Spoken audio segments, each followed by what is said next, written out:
picked up my dishcloth in this nice blue color here, and I've stopped it so I can show you how to do the border. So I'll be using a different color yarn to show you how to do the actual body of it so that you can really see the post stitches. Now, if you haven't done post stitches before, don't worry. They're not that hard. It's just a difference in where you place your hook. I'll show you that definitely slowly so that you can get it when you are working. So I remember at first I was a little confused by front and back post stitches, but once you get the hang of it, it is super easy.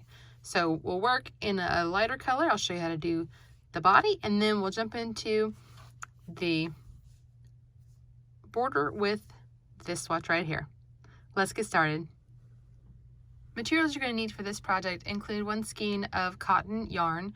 I am using Lion Brand's Mako cotton, which does have to be hand washed, so if that is a problem, you can definitely substitute any cotton yarn. I'm going to use this lighter color to start out, like I said, and then switch over here. You also need an 5.5 millimeter hook, some scissors, and a yarn needle, and that is it for this project. If you want some recommended substitutes for this yarn, check out the blog posts linked below in the description. To begin, our starting chain is 32. So I've gone ahead and chained 32, and now we're going to just work double crochet. So if you've never worked a double crochet before, yarn over, and we're going to work in the 4th chain from the hook. So I work on the underside of my chain. 1, 2, 3, and here's our 4th one. So you insert your hook, yarn over and pull up a loop. You can see I now have 3 loops in my hook. Yarn over and pull through 2, yarn over and pull through the last 2. Okay, I'll show you that again. We're going to double crochet all the way down. So if you are an experienced crocheter, go ahead and double crochet all the way to the last chain. You should end up with 30 stitches, including this turning chain. Okay, so yarn over, insert your hook, yarn over and pull up a loop, yarn over and draw through 2, yarn over and draw through the last 2. Okay, go ahead and repeat that all the way down to the end of your chain. Like I said, you should have 30 stitches, including this chain 3 here, which is our turning chain. All right, now when you've done your row of double crochet, it should look like this. And now you're ready to start your next row. There are 2 ways to do this. You can chain 3, which is what I wrote in the instructions because that is the most common start for double crochet. But to get the edges nice and even, like I have here, what I actually use is called a chainless double crochet. So if you don't want to use the chainless, you can definitely chain 3, either one. If you want to do the chainless, you lift up your yarn a little bit. It's about twice the width of your shaft of your hook. So right there, you hold it tight right here. If you don't hold it right here at the top of the loop, you're gonna be twisting it and it's gonna come loose. So hold it, bring the hook towards you, and around like this so that it almost makes like another loop. Like I said, if you accidentally let go, it does that. So just untwist it. So whenever I have to untwist mine, which happens occasionally, I start over, turn towards you and around. Now yarn over and pull through right here. Yarn over and pull through these last 2. And it actually makes a much neater edge, and then when you come back, you can crochet underneath these 2 loops, and so it makes it a little more like a regular stitch as opposed to into a turning chain. So the only turning chain I work into is the one down here that I began with, because you can't really help that one. All right, so now we're going to work the post stitches. Now for the next one, we're going to work a front post. Now usually you would stick your hook right here underneath these 2 loops. It's for a regular stitch. For a post stitch, you're actually going to put it in between these 2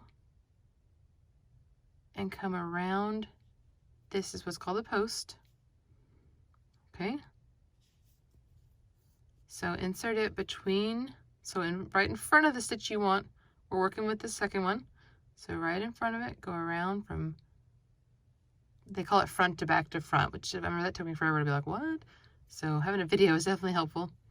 And then yarn over and pull up a loop and work it just the same. Yarn over, pull through 2, yarn over and pull through 2. And this really brings this post to the front, these together. The next one's going to be a back post. So we're going to do the opposite. So yarn over, come behind though, okay? So it may feel a little weird. You're going to come behind your work, put it right beside that stitch you just finished, and go around this post, okay? So we went this way for the front post. Now we're coming this way from behind and then come to the back. Now you'll yarn over. Pulling up a loop's a little bit trickier here. You have to turn it. There we go. You still have your 3 loops, and then you work just like normal. Draw through 2, draw through 2. And see, this pulls it to the back. So let's do that again. We want to go front post, so from the front to the back, and then come back out to the front and work a regular double crochet. And then remember, you come down behind the work and stick your hook through, okay, right here, and then pull up a loop and continue your double crochet. Okay, so repeat these 2 down to the end, and you'll get down to this very last turning chain right here, and you're just going to work a regular double crochet right in the top of the turning chain, and then we'll be ready for our next row. So after your first row, it should look like this. All right, pulled it in just a little bit. It looked a little bit longer. And, oops, I'm upside down. Here we go. And now we're going to work the next row, which it will just repeat rows 2 and 3 over and over. So the first time is to either work your chain 3 or your chainless double crochet, just like before. All right, now we're going to work the opposite. So you see how this one, now on this row, it was a back post double crochet. And now you're looking at the front post part of it. So you're going to do the opposite of each of these things. So since this one is a front post and very prominent in the front, we're going to do a back post. So come behind, just like I did before, reach up and grab it, and then work a regular double crochet stitch. Okay, and the next one you can see is a back post. Look how it's like hiding back here. So you're going to do a front post around it. So go down in between, catch that post and come up, yarn over, pull up a loop, just like we did before. So you're just going to go back and forth with these. You'll do a back post. So if you ever get confused about which one you're on, or you set it down, I know that happens sometimes, just look at what's going on. Like so this one you can tell is clearly in the back. So you just want to do a front post around it. And alternating these gives you a nice, really thick fabric. So let me, show you this one again. Super thick, good texture, and it's really good for getting in there and like scrubbing things. And so once you get this row done, you'll just back front all the way down, work a regular double crochet in the turning chain. So either your chainless double crochet or your chain 3, and then just repeat those 2 rows. So if it is an even row, so like the next row will be row 4, you would do front, back, and then your odd rows are back, front. And how you can really tell is that your yarn tail here, if you're right-handed, it's going to be on your left when you're working an odd row, and then on your right when you're working an even row. And obviously that's different for, if you're left-handed, then obviously it will be the opposite of that. So it will be on your right when you're working an odd row, and on your left when you're working an even row. Okay, and that's a good way to always tell what side you're on, is to check out your yarn tail. So right now I'm right-handed, I'm on an odd row, row 3. So I know I'll be flipping this video for my left-handed friends. One of my really good friends is a lefty, and man, there's so many things that I never thought about in the world that are challenges for left-handed. So I try to always flip my videos. So just go ahead and repeat those 2 rows until it is a square. Okay, mine was 7 inches wide, and it's now 7 inches tall, and we're going to go in and work the border. All right, so now I'm switching to my darker color here with my basic border. So we're going to chain 1. So we've already turned, so we're working right across our stitches here. And even though they're post stitches, you can see the top of them still look the same. So go ahead in the first one, single crochet, chain 1, skip the next stitch, single crochet. So we're just going to repeat this. So chain 1, skip the next, single crochet.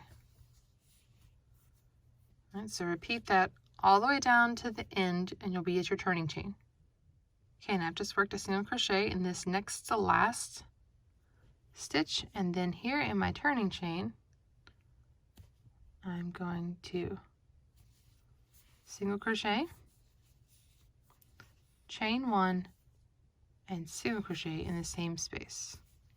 Okay, this will turn my corner, and now I'm going to chain 1, I'm going to single crochet here on the side. All right, so you can see where it's connected here. We're going to chain 1. We're going to skip that, okay, the top of that row. We'll go right here around this post, a single crochet, chain 1. Again, skip that part, and then right around the post. So you can clearly see the holes. We're just single crocheting once right in there, and then chaining 1 to skip over the top of our stitch. Okay, so you're going to work this all the way around. Each corner you get to, you're going to work single crochet, chain 1, single crochet, and then go down the line that way, making sure you have a single crochet and a chain 1 space.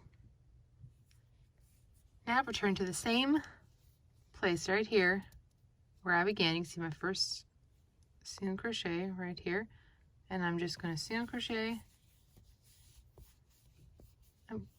and chain 1 and join to this very first single crochet with a slip stitch. Okay, you see my chain 1 right here. So this kind of looks like it might be the single crochet, but it is not. And I'm going to join right here, slip stitch. And we'll single crochet it again. There we go.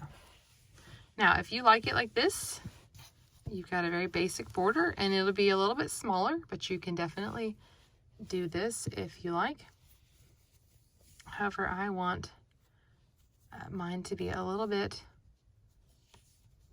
taller, so I'm going to chain 1.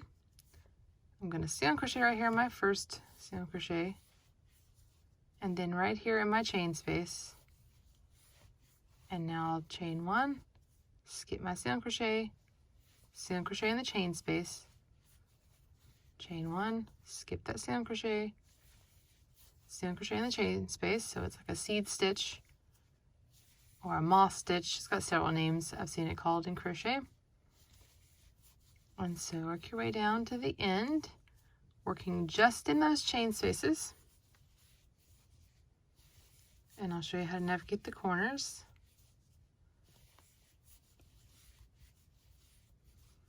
I just like this look better than all single crochet, because single crochet can make a project so heavy around the sides. This already has a lot of bulk to it because of our texture stitch. So I wanted a bit of a lighter border that still would hold up well, but that was not going to flare or be cumbersome with our textured stitch. Okay, so now we have 2 single crochet in a row and then our corners. So go ahead, skip this next one, single crochet here. This was part of our single crochet, chain 1, single crochet. And now in the chain space, which is hiding in there, you're going to single crochet, chain 1, single crochet to turn our work. And now you'll chain 1, skip the single,